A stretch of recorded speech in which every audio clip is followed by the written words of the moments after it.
Mic check channel 2. Oh, sorry, dude. Slightly tired. Mic check channel 2. Yep. Okay. It's great.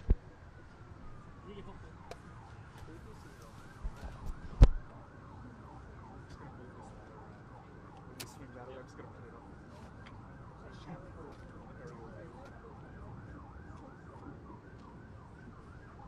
Oliver, how many remotes you got up around the place? Just gonna grab that. Are you gonna put a remote down in the hole? Shoot up at a wide angle? Actually, that'd be pretty cool. 10mm fisheye.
Good afternoon.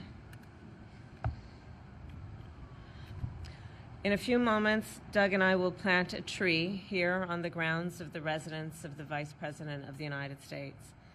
And we dedicate this tree to the 1,200 innocent souls in an act of pure evil on October 7, 2023, who were massacred by Hamas terrorists.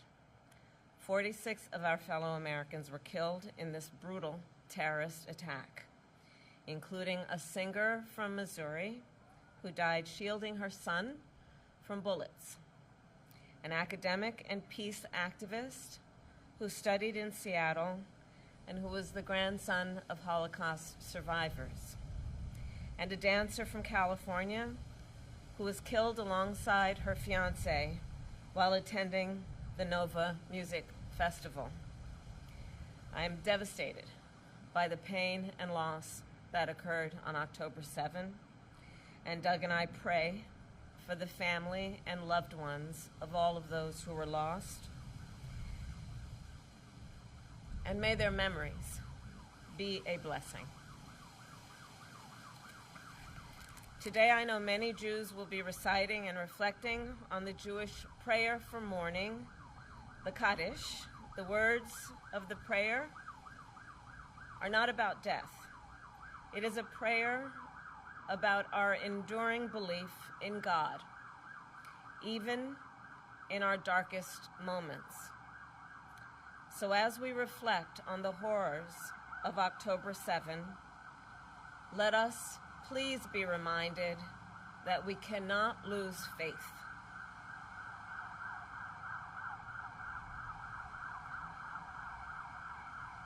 The Jewish philosopher Rabbi Abraham Joshua Heschel wrote, and I quote, "Religion begins with a consciousness that something is asked of us." So in this moment, on the one-year commemoration of October 7, what is asked of us? What is asked of us? First and foremost, I believe that we must never forget. I will never forget October 7, and the world must never forget. What is asked of us?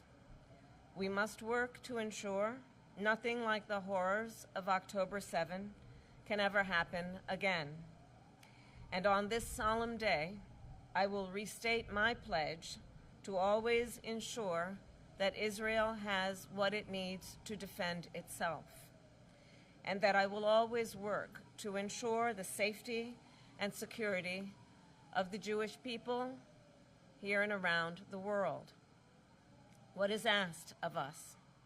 We must reunite the hostages held in Gaza with their families, and I will never stop fighting for the release of all the hostages, including the American citizens, living and deceased: Omer, Idan, Sagi, Keith, Judy, God, and Ite.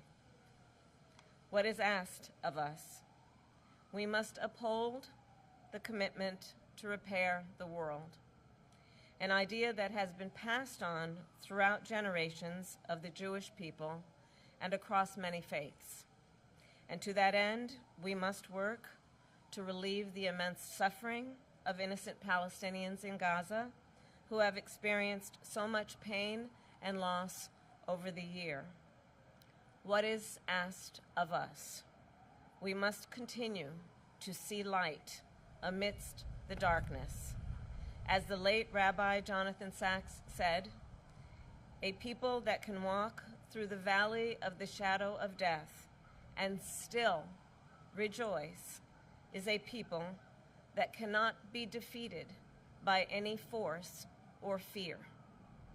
That is why today we plant a pomegranate tree, which in Judaism is a symbol of hope and righteousness. So for years to come, this pomegranate tree will stand here, spreading its roots and growing stronger, to remind future vice presidents of the United States, their families, and all who pass through these grounds, not only of the horror of October 7th, but the strength and the endurance of the Jewish people. It will remind us all not to abandon the goal of peace, dignity, and security for all. And it will remind us all to always have faith. Thank you, and I will now turn it over to the second gentleman, my husband, Doug.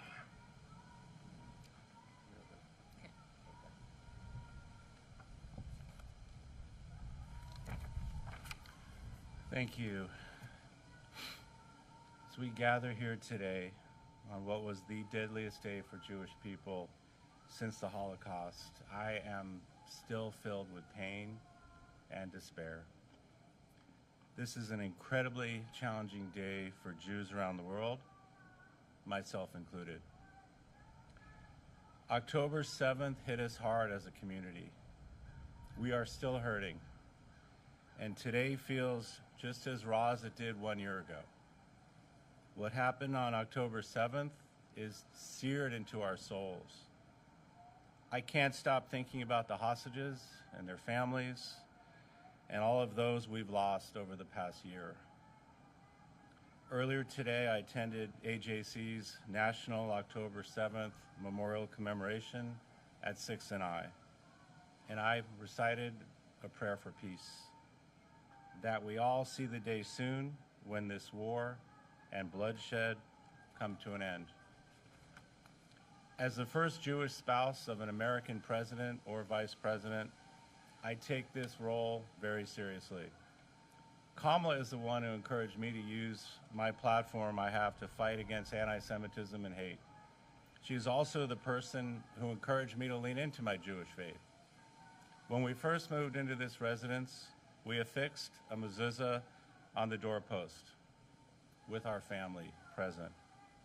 Now, as we prepare to leave a legacy of our time here, we plant this pomegranate tree to honor this solemn day and for the families who will come after us to enjoy. This is the first tree we've planted since we moved in here, and it'll be the first fruit tree ever planted by a second family at the residence. Kamala and I are proud to continue a tradition with this symbolic meaning for every family that's lived here and who will live here. And it is especially meaningful to me that this property will now always commemorate the pain of the Jewish people, as well as the resilience and hope of the Jewish people. May the memories of those we've lost be a blessing. Thank you.